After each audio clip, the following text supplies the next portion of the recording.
Welcome to Online Math. In this lesson, we will look at evaluating indices with positive bases. When we have numbers that are repeatedly multiplied together, we can use indices or exponents to represent them more easily. For example, if we have a 3 that is being repeatedly multiplied, let's say 4 times, so it's going to be 3 times 3 times 3 times 3. Instead of writing it like this, we can use indices or exponents, and that's going to equal to 3 is being times 4 times, so I have to say 3 to the power of 4. So taking a look at this index number here, you can see there are two parts, the big 3 and the little 4 that's sitting on top. The big 3 here has a name, and it is called the base. The little 4 here is called the power, or it can be called index, or it can be called exponent. And what this means is that the base number is being times 4 times. So for example, if you have, let's say, 5 to the power of 2, that means the base number of 5 is being times twice. So it becomes 5 times 5, and that is 25. So if you have a number, and we're going to call this n, and this is a positive number, a positive integer, then that a to the power of n is the product of n factors of a. Meaning, if you have a to the power of n, it means that the base number will times n times. So I can say that the a is being multiplied n times, or n factors. So let's take a look at the practice questions together. Instruction says, find the integer equal to 2 to the power of 3, and that means that the base of 2 will be multiplied 3 times.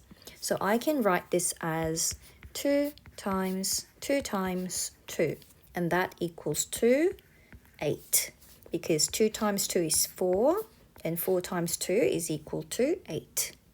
Next question, 4 to the power of 2. That means the base number of 4 is multiplied 2 times. So I can rewrite this as 4 times 4, and that equals to 16. 6 to the power of 3 means I need to times 6 3 times. So I have to say 6 times 6 times 6, and that equals to 6 times 6 is 36. 36 times 6 is equal to 216. What happens if you have two index numbers being multiplied? You will do the same for the first one and the second one and times it together. So for example, let's do the first part. 2 to the power of 3 means we've got to do 2 times 2 times 2. Then this times sign here, just rewrite it. And the next one, 5 to the power of 2, means we're doing 5 times 5, so write it as 5 times 5, and do your multiplication. So we know that 2 times 2 times 2 is equal to 8, and 5 times 5 is equal to 25, so what is 25 times 8? It equals to 200. Next one. If you have 3 numbers being times and 2 of them are written in index notation, you will do the same. So work out what the first one is, the next one, and the last one, and multiply them together. So you can write this one as the first part, 3 to the power of 2 is 3 times 3. And the times sign, you've got to write it in between. 5 to the power of 2 is equal to 5 times 5, and the times sign again, and 11.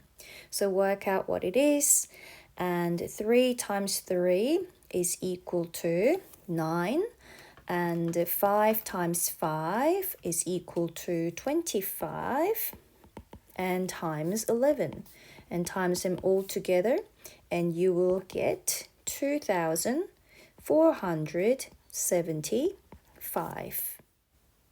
Next lesson, we're going to look at evaluating indices with negative bases. Like and subscribe for more videos. Thanks for watching and see you next time.